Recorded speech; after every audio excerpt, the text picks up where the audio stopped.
thing about me, I'm super, super solid. And I practice being solid. So I'm not gonna put no extras on it.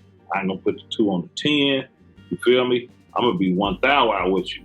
Bro, I always felt like I was the best when I first entered the game. I always knew that it was gonna be a problem with people catching on to the unorthodox style and everything that I talk about and the spittery and the slang and all that good stuff, content and, you know what I mean, the things I talk about. 'Cause I talk about shit that street motherfuckers don't even talk about amongst themselves. You feel me? So, you know, I knew I was woke and, you know, I just knew, but what made me the moment I really knew it, that I was out of here, probably was when I made Mr. Flamboyant in 1989. I made a song called Mr. Flamboyant. And I knew it was just different. It wasn't, I made the beat and everything. I did it at Bobby Ford's studio and I told him to set it up. He had some samples in there and, you know, had the 808s and whatnot. And I just went there fucking with it and shit, you know, because I'm a composer, but I also do music too. You know what I mean? My nickname for music as a producer is Benjamin Blapperson. Okay, that's my production name, my producing name, Benjamin Blapperson. Just make a note of that, a mental sticky note. Yeah, log that in. And then, you know, so I made that slap, Mr. Flamboyant. And then, but the rap style was so unorthodox and throw, it was nothing that had ever been done like that. And so I was like, you know, the streets was checking for me. They're like, man, that boy, he go crazy. His spit, his style, everything he talking about.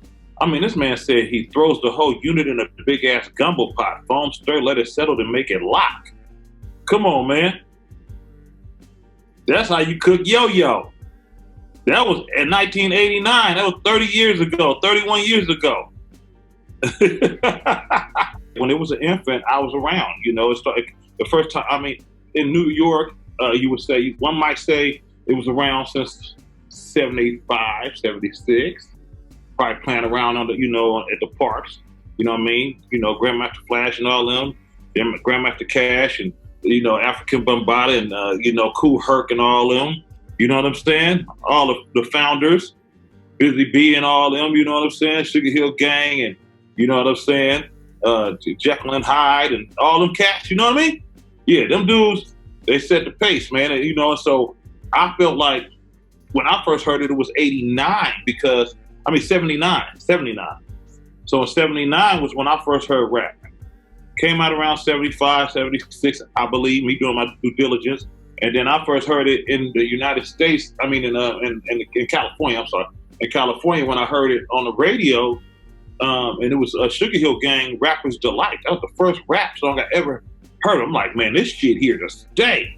I wanted to be a rapper ever since then. You feel me? So I seen it in its infant stages, and I knew that it would outlast all genres of music. Like I just knew it because we already, say for instance, let's not even go back to 75. Let's go to it had to be here before, because you know when Sugar Hill Gang when they put it out, it was 79. So you know they had to have been already rapping. I mean, it probably made it in 78. So let's just go 77. Let's go 77. That's 3, 10, 13 plus another 30. Rap 40, like at least 43 years old plus. It's like 45, you know, give or take. You know what I mean? So I mean, and we outlast, and we the biggest. We the biggest. Rap music is the biggest form of music. It's outlast rock everything, bro. It's it. And R.I.P. Little Richard, the creator of rock music.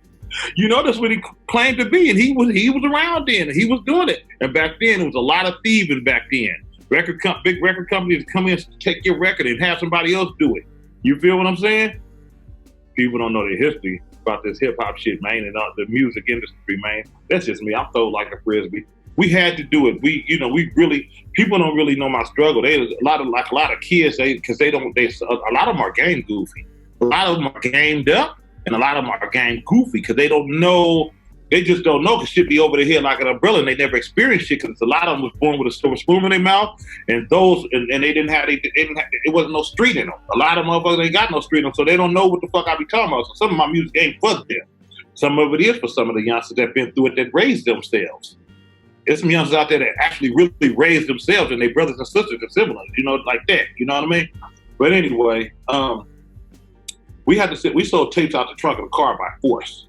You know what I mean? And then we went and got a small distributor and One Stop, City Hall Records and Music People. But City Hall Records was our main hub. You know what I mean? If you want to hear more, I can keep going. But we had to they used to call me Business Earl because I have a briefcase.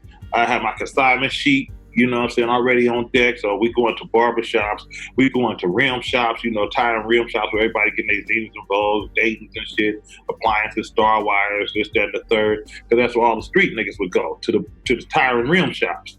You feel me? So we'd go there, put our shit on consignment, you know, 50 tapes here, 50 tapes there. You get 50, you sell them 50 tapes, you pay me for that, here go another 50 for your player. You feel what I'm saying? And we just keep the cycle going. We go to liquor stores. That's where all the hustlers will pull up with their black. You know what I'm saying? We go to all the audio spots where they do beat at. You feel me? Wherever the soil was at, we was at. You know what I mean? And next thing you know, the demand got so big, the word of mouth, like these niggas spitting the shit we love, the shit we living right now, the shit that's getting us through life. You feel what I'm saying? Next thing you know, so we hook up with City Hall Records. The demand got so big, City Hall Records was like, man, we getting all kind of orders and people calling in about this click down and dirty and this, that, and the third, Mr. Flamboyant and the left side, what's up? You know what I'm saying? So then, you know, they became our main hub. So everybody would order from them. And that's how I went. The legend, and the legends was made, man. You feel me?